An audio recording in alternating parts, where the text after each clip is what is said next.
Welcome to The Explainer. Today, we are diving deep into a book that made huge waves and stirred up a lot of debate.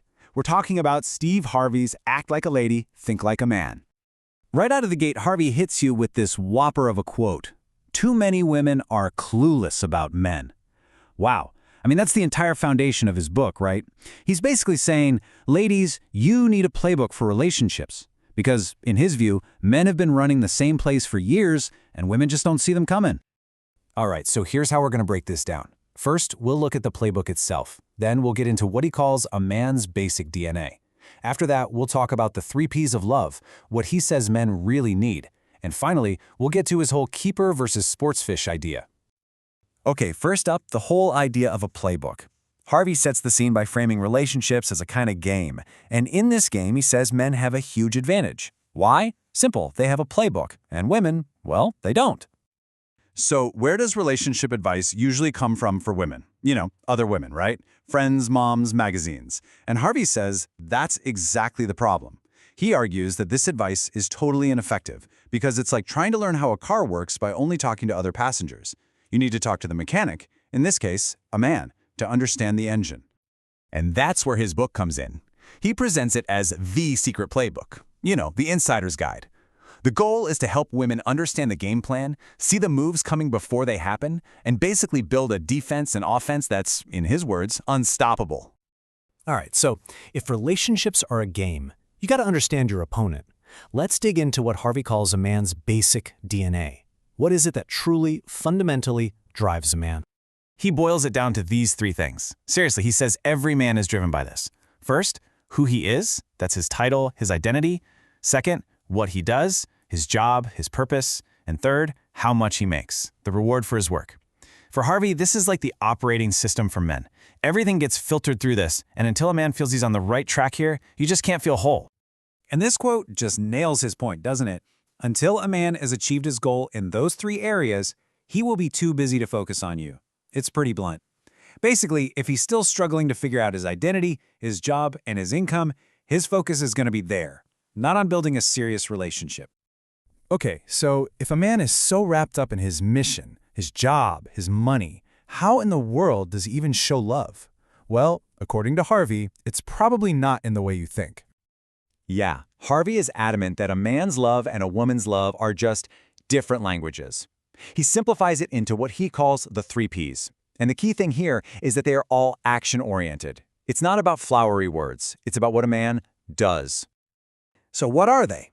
First, he'll profess. This means he claims you publicly. He introduces you as my girlfriend, my woman, whatever. It's a signal to the world.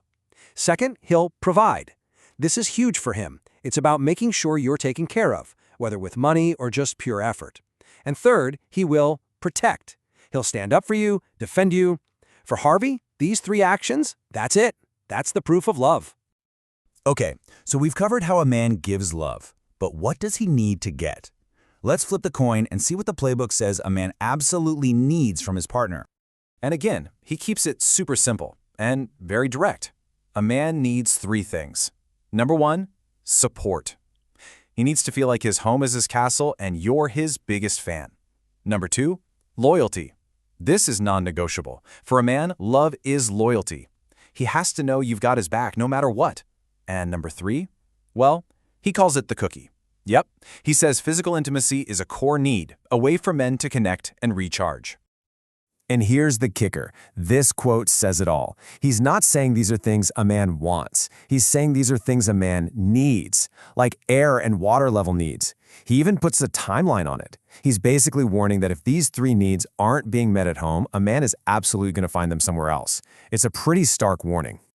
All right, this brings us to one of the most talked about parts of the book. Harvey says that from the jump, men are putting women into one of 2 categories. And to explain it, he uses, of all things, a fishing analogy. Okay, so the first type is what he calls a sports fish. Think about it. You catch a sports fish for the fun of it, you admire it for a second, and then you throw it back. He says this is a woman who doesn't have clear rules or standards. She's fun, for sure, but there are no long-term plans. And then you have the keeper. This is the one you don't throw back. He says a keeper is a woman who knows her worth, has her standards set right from the start and makes it clear she's looking for something real and committed. So let's put them side by side, because this is where it gets really interesting. The keeper has her standards clear from day one. You know what the rules are.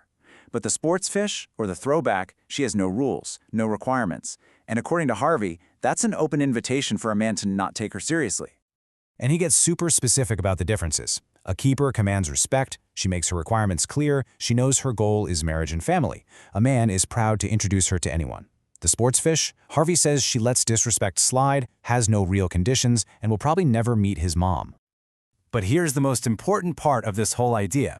According to Harvey, who decides which category a woman falls into? It's not the man, it's the woman. He says a woman's actions, her standards, her entire vibe, that's what tells a man exactly how to categorize her and how to treat her. So naturally, the playbook turns the spotlight right back on the reader. It forces you to ask yourself, okay, looking at my own actions and standards, which one am I? It's a moment of pretty intense self-reflection. So, let's wrap this all up. What's the big picture here? Harvey's playbook is basically this. Men are driven by their mission. They show love through action, professing, providing, and protecting. They need support, loyalty, and intimacy. And ultimately, it's the woman who sets the tone and determines if she's seen as a temporary sports fish or a permanent keeper. So there you have it. It's a strategic and, let's be honest, pretty controversial take on relationships. Harvey's playbook lays out all the rules to the game as he sees it. And that leaves us with the final big question. Now that you've seen the playbook, do you want to play?